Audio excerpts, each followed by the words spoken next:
Welcome to the very first episode of the For the Record podcast. I'm your host, Justin Allen Rose, and for this episode, we feature a conversation that I had with Lawton Mayor Stan Booker. Now, this episode spans a lot of important topics, including why a family should choose Lawton. Does the Lawton mayor have any sort of worries about the new nickel and cobalt refinery come to Lawton, as well as FISTA? This is For the Record. So before I ask you this very first question, I want to tell you a little bit about myself first. I'm almost 30 years old. I'm 29. I'm married, have been for almost 5 years. Me and my wife's only daughter just turned 1 last week. I work, obviously, here at KSWO, but she's a stay-at-home mom, which I think is the most thankless job there is. My question to you is, why should my family, or why should a family like mine, choose Lawton to raise its family, to raise its kids, to stay and grow old in? So I'm going to tell you, I think that's a great question, and it focuses in on our vision to be a community of choice for young families. And why is that so important? And what about all the retired people? What about the single people? It's my impression that everybody wants to live in a city that young families want to live in. In my neighborhood, I want to hear the noise of children playing. That's the best noise an old person can hear, and it gives us joy. When we talk about building a community of choice with young families, we think about different areas. One of those, certainly crime. We have to place crime and public safety at the very top of the list of the things that we have to do. That's a battle we feel like we haven't really made the dent in. So in the coming months, you'll be seeing some kind of a crime and hope forum that we move forward with. It's taken some time to get it lined up.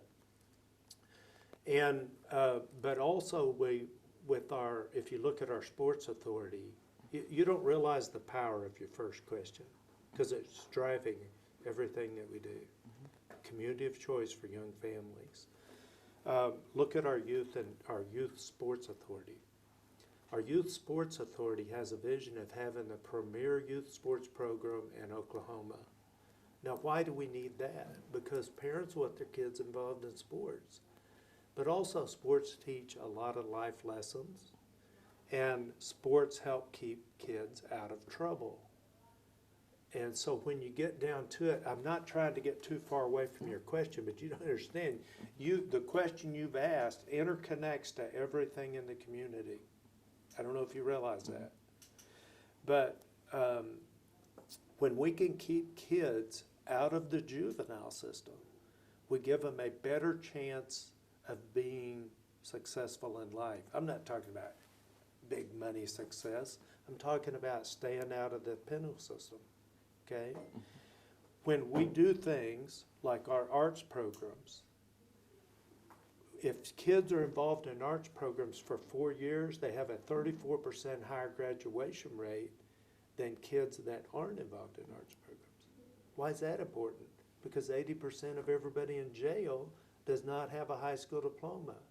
So the more we do to create the society that you and your wife want to raise your child in, the more successful we'll be as a community. And we can even get down to the fact that it involves the roads. You don't want to live in a city with poor infrastructure. The conditions of neighborhoods. Do you know that the conditions of neighborhoods can impact the future of a child? Oh, I believe it. Yeah. Through what do they call it? ACEs, adverse childhood experiences. Mm-hmm. If a child grows up in a neighborhood, with boarded up homes, they have a higher incidences of ACEs, adverse childhood experiences, that limits their ability to be successful later in life.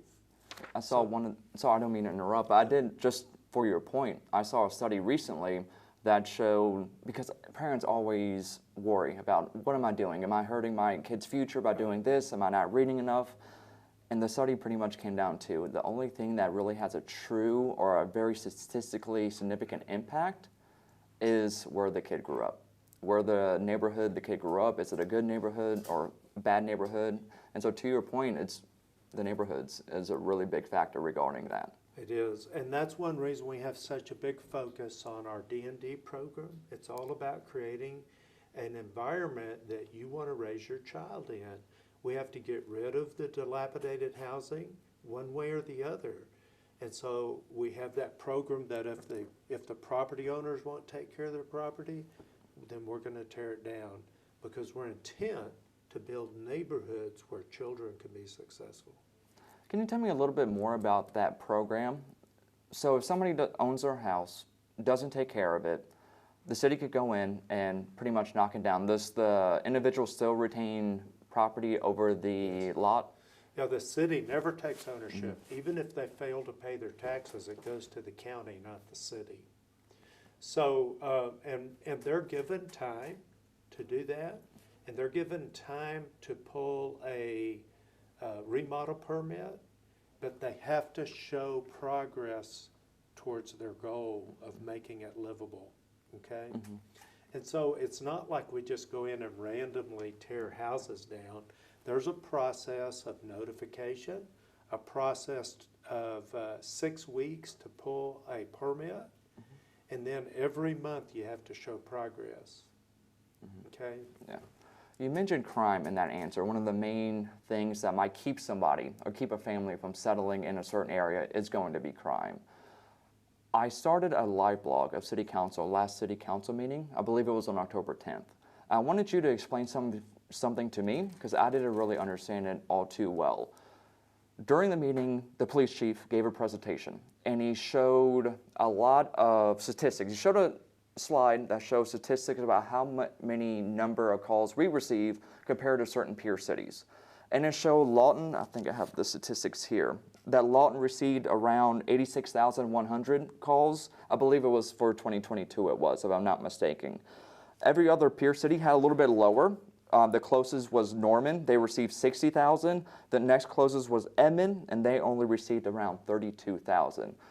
To me, that is not too good. Again, I might be missing something that you are seeing and I'm not. But during that city council meeting, after he gave those statistics, you said this was an area in which is showing either progress or is good. That shows we're number one. So, no, what I was doing as a leader was saying our police force answering all these calls means that they are good. Okay? I wasn't saying it was good that we have that many calls. As a leader, I'm trying to find the positives to build up the workforce, because our police officers work hard. And I think that those statistics show just how hard our police officers work. It's not good that we have that many calls. And so the leaders have to sit back and say, why is our society having this many calls, and a college town of 120,000 is not having that many calls? So what we're doing behind the scenes is, and as a matter of fact, it's not so behind the scenes, because I think on the dais, Randy Warren, Councilman Warren, the Mayor Pro Tem, I think he asked for details about the calls in Norman and how can we compare them.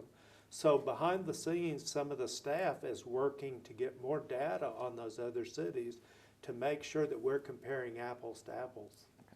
Are the same calls that we measured in Lawton the same calls that were given to us from Norman? So we always have to make sure we have an apple-apple comparison. Does that make sense? Oh, 100%. You don't want to get a situation where, let's say LPD is recording every single instance of a call coming in, and let's say Norman only take into account the violent crimes taken in. And so we need that sort of base ground to know we are comparing on an even level. Or possibly in Norman, where OU has the police department. Possibly calls in Norman, I don't know this, I'm just, possibly calls in Norman are answered by the OU Police Department and aren't a part of that number. You follow me? Yes, sir. So let's get the apples comparison. Well, let me tell you how I'll use that. As a leader, what I will do is I will take that and say, guys, we've got a problem, we've got a challenge. Now we have to find out the root cause. What's the root cause? I want to tell you, you want to change society? There's one thing you can do to change society. Now let's say there are 5 things, but one of these has to be there. and you have to invest in children to make a difference in the life of children. One of the societal problems that we have, not only in Lawton but other cities, but yes, in Lawton.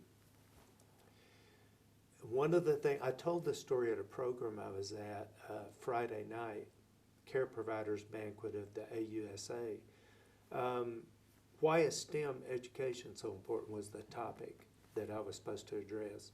It's important because when I started running for mayor, I started going to neighborhoods I'd driven by all of my life, neighborhoods I didn't go to. But when I started running for mayor, I had to go to them. And what I learned was a lot. And one of the things that I'd learned was that there are just a lot of parents that aren't like you and I were with our children. And they are, for whatever reason, not supporting their children as they're growing up. I don't mean financial support, that's part of it. But they don't go to their parent-teacher conferences. They don't get their kids involved in different programs. They don't get their kids involved in Boy Scouts, Girl Scouts. They don't get their kids involved in after-school sports, and they don't get them there when they need to be. And what you learn is when you start going into those neighborhoods that you drive by, is that many of those parents aren't able to do that. Why aren't they able? Some of it's economics. Some of it is substance abuse. Some of it is generational thinking, that basically they don't know how to be the parent that you are to your child. So how do we deal with that? Every child, you learn a lot about social work when you run for mayor, let me tell you. Every child needs one person, one adult in their life that has a firm foundation that's dealing with that child, that gets close enough to that child to make a difference in their life. And I could give you a couple names of some interesting individuals, one of which I'm eating lunch with today, about how the life that he grew up in, he was seeing different than the way he sees today. I got to get back in it, but I've got to tell you that story is so interesting. Okay. So how do we do that? We develop programs like sports, like STEM, like art, that gives the opportunity to build a relationship with an adult that has a firm foundation under them. And now we're down to relationships, aren't we? Are relationships being built so that child has somebody with a firm foundation guiding them, even though their parents aren't able to give them that for whatever reason? I want to get back. Why is this important? Once again, you're hitting on some very important things that don't get much news coverage, and that's unfortunate. This young man that I'm eating lunch with today was raised, his father had a business, but then his father died, and they went to live with the mother's family, and it was an inner city family. And one night, he tells me he remembers his grandmother coming in, multi-generations in one house. Grandma comes in and says, "There's nothing to eat." An uncle says, "What do you want?" And I'll go get it. And he goes and steals the food for them to eat. And here's what the young man saw as a child. He learned you steal to eat. Do you hear what I'm saying? As a child, he doesn't have somebody there telling him, "No, you don't steal." He learns to steal to eat. Then he sees his uncle standing on the corner doing whatever he's doing, probably dealing drugs. But I don't remember the story exactly. And what does he do? He sees this male figure in his life, and that's what I'm going to grow up to do. He doesn't have anybody there to tell him that's not the way this works. So those are the challenges that we deal with to build a better society. How do you build a better society? One of the things you do, and you won't do it if you don't do this, is make the difference in the life of children. As mayor, how have you been able to do that so far, about policy-wise? And that question, but also you mentioned leader, being a leader as mayor. That is one thing a mayor is supposed to do, is be a leader. We talked earlier before we started recording about possibly people have a distorted view especially over the President of the United States. And folks, they believe he has the powers that he does not have, which leads them to having this large expectation gap of, I believe the President should do this, however, he doesn't have the constitutional power to do that. I kind of want to hit on one, what have you done as mayor in order to, let's say, secure a better future for children, but also, what can you do as mayor? What powers does the city invoke in you so you can actually do stuff for children? Or is it mostly on the shoulders of city council? So I'm not sure where to start there. Start anywhere you want. Let me start with what we've done. Okay? Perfect.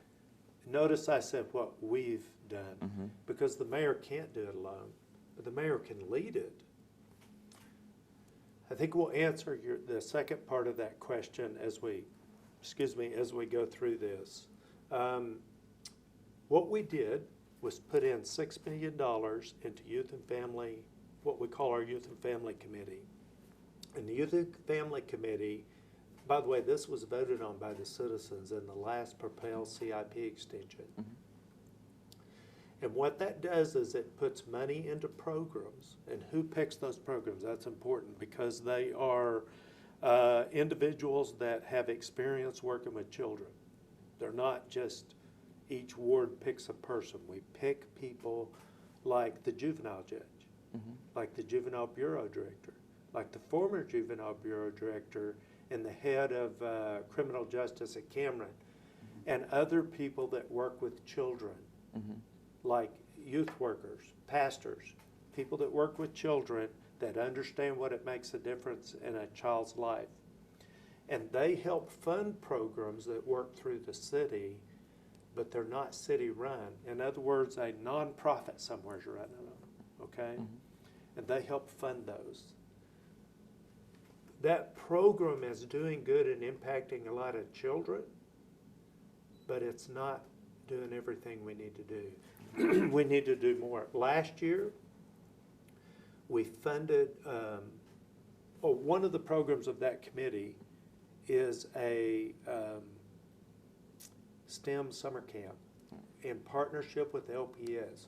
We put in $75,000 a year, LPS puts in $75,000 a year, and we do STEM summer camps. That's going from 3rd to 8th grade last year, I think. First year was 3rd through 5th. Then they stretched to 3rd through 8th. Exactly where we're going this next year, I'm not sure. Now, another program that we funded with some other money that we found in an old CIP that hadn't been spent for youth programs, we put $35,000 into a arts summer camp. So in the morning, the kids can go to a STEM camp. In the afternoon, they can go to arts camp, or they can pick and choose. Some of them want to go in the morning, so you can go to either or both. That produced over 36,000 contact hours with children last summer, over 36,000 contact hours with children. Once again, I've already said the reason art's important is because if kids are involved in arts for 4 years, they will have a 34% higher graduation rate. So there's some of the things we're doing. Now, what does the mayor have to do with it all? Well, the mayor can lead. And the mayor's in a better position than any particular council person to lead, because the mayor is a council person by state code. So when you read our charter, it's based upon, you can go find almost the exact wording in the state statutes on the types of government a municipality chooses. We choose a council city manager form of government. People think the mayor's not a part of the council, but the mayor absolutely is. The mayor is the council person that's elected at large, meaning the whole city votes on the mayor in our form of government. Other cities, the council elects the mayor. Broken Arrow, for instance. And so you're a council, the council persons represent 1/8 of the city.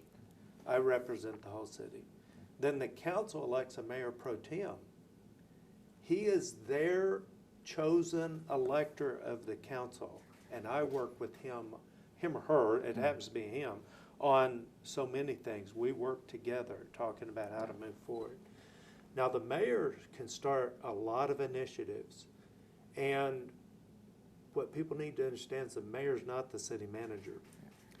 I get messages all the time, especially on Facebook, why aren't you doing this? Yeah.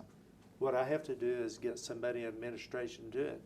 Did you know in the charter it specifically says the mayor shall have no administrative duties? Now, it's very interesting, excuse me, because people see that as limiting, but it's not limiting. It's liberating. It liberates you from day-to-day management of the city so that you can look at issues and develop a pathway forward to the future. That's what a leader does. Develop a pathway forward to the future. Does that help you? Oh, 100% it does. I think hopefully it does clear up other people's confusion as well as what can the mayor do? Staying on the track of children, I know a lot of parents are worried a little bit about the new Cobalt refinery, or at least a test plant coming to Lawton. Are you worried at all about that? Maybe not environmentally, it might be environmentally, but do you have any sort of worries regarding the test pilot facility coming to Lawton real soon? Well, I don't, and I don't beyond, when I say I don't, it doesn't mean I'm not listening to everything that's said.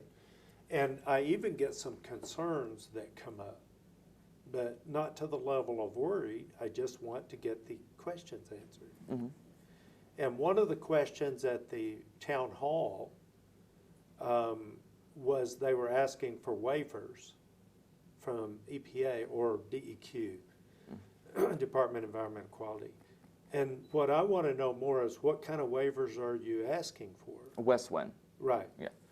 So, and I don't have that answered yet. As a matter of fact, I just learned about it on Saturday. If you were at the town hall, you know the sound was so bad, everybody struggled to hear. I called them the next day and told them we're going to do more. We're going to project that we're open and transparent because we are. And you need to plan another town hall, and you need to have the DEQ there. People need to hear directly from the DEQ. And they said, when do you want to do it? I said, if you wait till January, it's too long. If you wait till December, it's too long. That will not project openness. So we plan on having one in November, and that date's not set yet. I also will make sure the sound is good. Now, I'm deaf and have cochlear implants, so I've made it clear that I will do the sound check for that, because if I can hear, everybody can hear. Yeah. So what I'm saying is we listen. Your community leaders are there listening. Every community leader wants to grow jobs, but wants to do so safely. Mm-hmm. No community leader wants that they've caused health problems or anything else, death to any community members. Nobody wants that. So we're listening,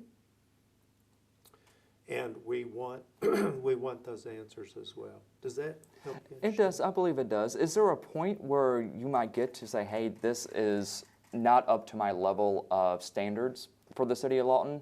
Let's say they don't tell you about the waivers. They don't invite the DEQ to the town hall. I'm not saying they won't. I'm sure they will. But what if they don't do that? Would you maybe not develop worries, but maybe, it sounds to me at least, you're holding their feet a little bit to the fire. Say, hey, you better hold a meeting in November. Would that sway your trust in them maybe a little bit, Westwind? You know, thank you for using the word trust, because that's what it's all about, isn't it? Trust. And I think the citizens have to trust the community leaders, and the community leaders and the citizens have to trust Westwind. And so it's all about trust. And if you project that you're not trustworthy, then you've undermined the whole operation. When you undermine the whole operation, there's usually a reaction. Mm-hmm. So it's all about, is everybody through here doing what we need to develop trust? Now, a problem that we have is, in the trust arena, is that communication and time. Communication and time. Communication is, we don't know how to communicate with people today. Mm-hmm. When I was young, You communicated with people by putting it in the paper and putting it on TV. That doesn't reach everybody anymore. So many people are disconnected. Newspaper circulation is down, and people are disconnected and watch TV. They watch what they want to watch, when they want to watch it. And I even learned yesterday that you can go to Hulu, you can be disconnected, what they call cut the cord, and you can still go to Hulu and watch the news when you want to watch it. Channel 7 News. I just learned that yesterday. The question is, are they watching it? Society used to be built around the 5:30 news, 5:30, 6 o'clock news. You'd watch national news, you'd watch local news. That was the way society was built, right? And you read your paper every day. Not so anymore. We can post things on Facebook. We can put out a long dissertation that's the truth. But people don't read it. People don't read anymore. So how do we communicate? We still don't have that answer. And that creates a time issue. We can't communicate in the time you want because we don't know how you communicate. Then we get behind the term rumor mill. This is time. The rumor mill starts going, the conspiracy theories start going, and it's out of control before we know it. Does that make sense? It does. So there are challenges there we're trying to work through as we continue to always think about, are we projecting trust? And are we projecting transparency? Transparency builds trust. And I had, in a meeting Saturday, I had some ladies ask me, was the contract with West Wind public information? Absolutely. And I told her how to call and get it. Yeah. You mentioned a lot. One more thing go about ahead. transparency. No, go right I'm ahead. sorry. We're transparent. You can get everything you want. There are some things you can't get. They're confidential. The negotiations are confidential. The end result contract is not confidential. It's a matter of public record. I'm almost sure you have a copy of it in someone's email around here, whether you've studied it.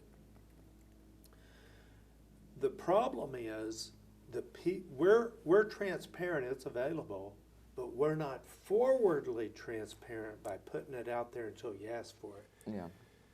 If we put out everything, the public would be overwhelmed. So we've got to figure that out. How do we do this and build transparency and trust? You mentioned a lot of differences from when you were a kid versus now in terms of how people communicate, where they get their news.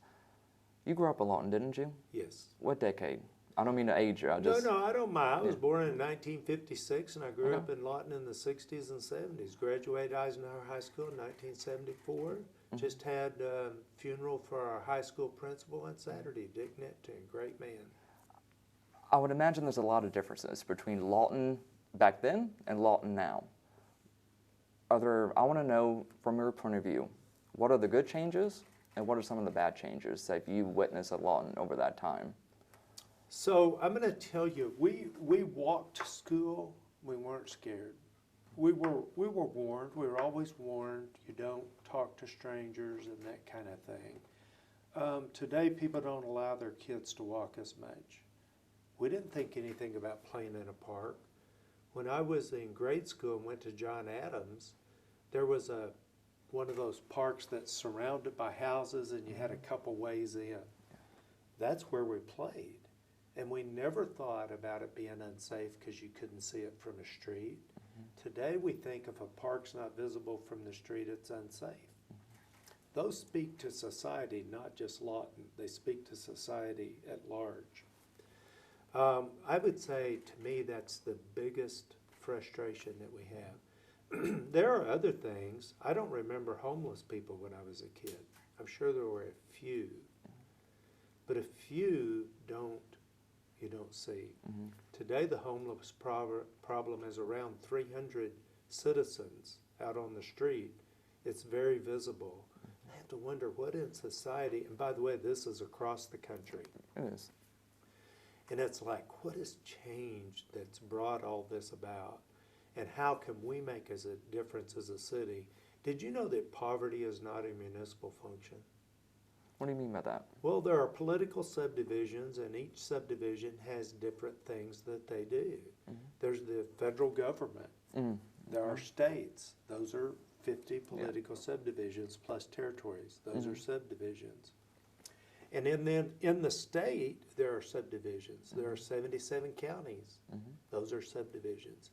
I don't know how many school districts there are. Those are political subdivisions. Every political subdivision has its own set of elected officials. And so one set of elected officials don't mess with another set of elected officials' territory. When I was going through that, the schools and then the municipalities, right? Within the city limits, we have 5 school districts. Did you know that? And those 5 school districts have elected officials.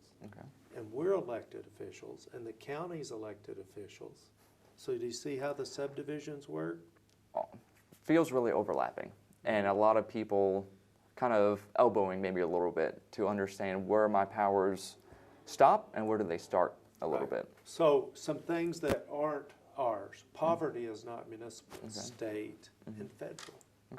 Okay? State agencies. Now, but you say, but what about the Lot Housing Authority? That's funded by federal dollars. Okay? So the federal government, just like the DEQ, Department of Environmental Quality, is under the Environmental Protection Agency. Okay? But it's run by the state, but it's kind of under that political subdivision. Does that make sense? Yeah, they get grants, they get, to an extent, they're marching orders from the EPA. Right. And, okay, and then, so then the DEQ watches over the state. The Oklahoma Department of Environmental Quality watches over the state per the EPA guidelines, not per state guidelines, okay? Now, so the same is true with poverty. The state gets federal money, and sometimes the city gets federal money to deal with poverty. We get about $1 million a year to deal with poverty through the Oklahoma Housing, typically through the Oklahoma Housing Finance Agency, or Oklahoma Housing Authority. So, poverty is not a municipal function. Typically, we don't deal with health issues. Like a lot of people call me pro-life or pro-choice, right? And so that's not us. We're not marriage. We don't deal with marriage at the municipal level.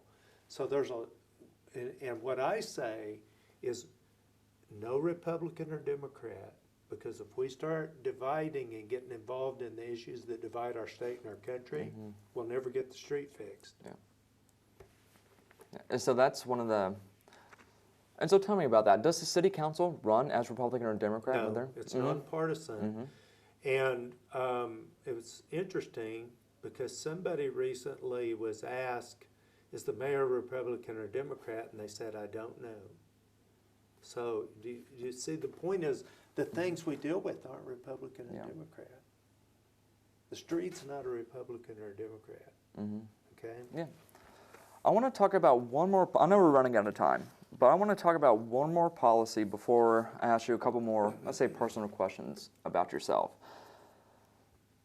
The main one I want to hit on is FISTA. Just because we asked FISTA on Facebook, or asked our Facebook followers about FISTA, and a lot of them, the comments were not very good. As you can imagine, I know the negativity really goes above beyond on Facebook.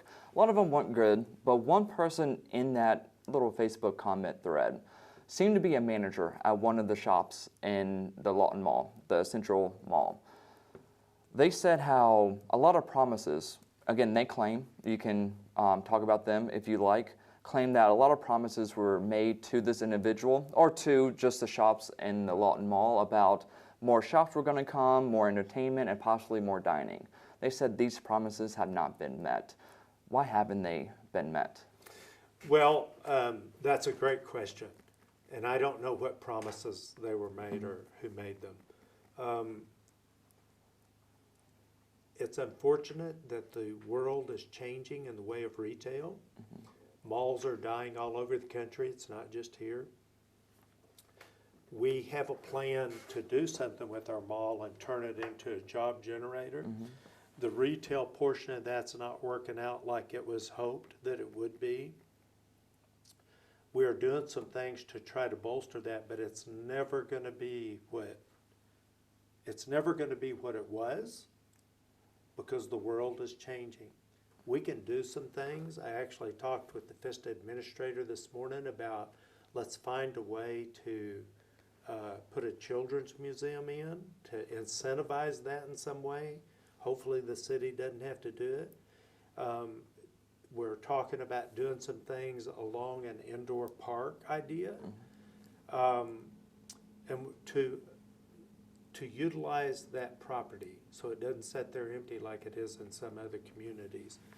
I've talked with Great Plains Tech Center and the FISTA chairman, Mark Brace, about doing some retail incubators to help people get started in the retail business with boutiques and other locally owned retail, as well as restaurant incubators to help people get started in the restaurant business with their idea, to test it, see if it's going to work. I think there's some ways we can do that. In the mall. Right. Yeah. And so that's kind of where that's at. I'm sorry, I don't know what promises the people were made. I think it was a release by the city of Lawton, if I'm not mistaken. It was a while ago. It was around 2020, 2021 when this release was made. It said, mention new mock-ups of what the mall might look like. So this might have been even before FISTA came into the picture. I remember that specifically, and I don't remember exactly the time frame it was, but there was a presser, and it was a big deal, and had some mock-ups, and I made it clear, and the only way that I would speak at that meeting was if they understood I was going to say no more public funds are going into this. Because they were wanting millions of more dollars, and I said if you could do it from a private industry standpoint, from a private real estate investment standpoint, fine. It's not going to have public funds, and I said at that meeting, at that announcement, no public funds would be expended to do this.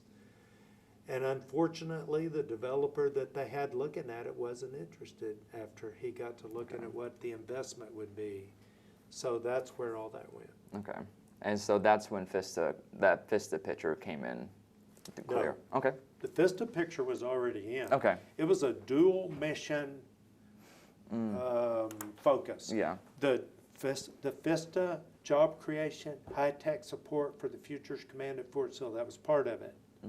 Mostly thought to be on the west end. The rest of it, the retail was absolutely keep it retail idea.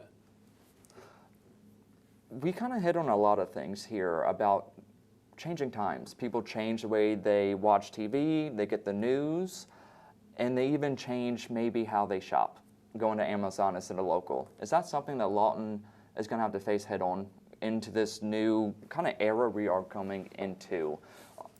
There's not going to be maybe a buckle. I know there's a buckle shop movement across town, but maybe we won't get those non-local boutiques, the chain stores anymore. Maybe that's going to go away. Maybe everybody's just going to go on Amazon now. How is the city of Lawton can combat that? So we do have little boutiques. So we do have maybe smaller restaurants, not those chain restaurants anymore. What is Lawton is looking at in order to make sure we do not drown because of everybody's going to Amazon, everybody's going on, maybe not eBay anymore, but going online, Shein, to buy certain stuff? What is the city of Lawton doing to combat that? So you mentioned things change. Remember when everybody was going to eBay? I don't hear people talk about eBay very much anymore, but it did change the world. Amazon's the same way. We're pretty sure that Amazon's going to take over retail. But is it going to go the way of eBay and drop in importance? We don't know, do we? Well, we do know when I was a kid, 90% of the businesses were locally owned. Today, 10% are locally owned. Oh, I'm pulling those numbers out of the air, but you get the picture. It's around, yeah. And so if we want to if we want to make a difference, we have to be purposeful. And so one of the things other communities are doing, and we've just started, is to build an ecosystem of entrepreneurship to make it where it's on people's minds and we augment it everywhere we can without totally funding it. Entrepreneurs have to have skin in the game. You can't do everything for them. Here's some things that are happening. We recently had what we call a pitch competition, which were some small businesses, cottage industries run out of a house that made pitches on how they could take their business to the next level. They had to tell what their business was and how they take it to the next level. And there were 4 winners. I think the top one got 10, second one was 5, and the other 2 were $2,500 to spend to take their business to the next level. Kind of like Shark Tank. Pardon me? Kind of like Shark Tank. Yes. Yeah. They had to make a pitch, and it was a lot of fun. It was a lot of work for those involved, but it was designed to make them think through the processes and help them be better business people. And they had to put forth a business plan. They were given help with that. Okay, that's one way. We need to find a way to keep that going. It was all privately funded, but if we want to keep that going in our community, public funding will have to enter the picture at least part of the way. Another way, I've already told you about potential restaurant incubator. That's going to be public funds. It doesn't mean some private funds can't come into it. A retail incubator, why is that important? We've gone through this cycle to chains. Now, finding those niche chains isn't working so good. And the department store model is another thing that's changing. I was in Santa Barbara last summer. They lost 98,000 people, comparable town. They'd lost all 3 of their chain department stores during COVID. And I talked to somebody just about a month and a half ago that lives there, and they said they haven't gotten them back. Nor do I believe they will, because that business model is hurting nationally. Okay, so then the only way we're going to fill the gap is a term used by commercial real estate for, and cities, what is the gap that we're missing? For instance, we have a gap in furniture. A certain percentage of all the furniture that ends up in Lawton is coming here from retail outlets elsewhere. That's why we were so interested in the Mathis brothers, that is still coming, but obviously isn't on the time schedule we would like to have it, right? At one time we had a gap in building materials, but I'm not sure that gap exists today, because we did open up a shingle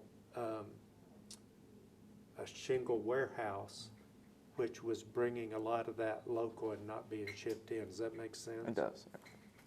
So niche marketers are the way that we're going to fill the gap that we're losing by losing stores like Dillard's and Sears.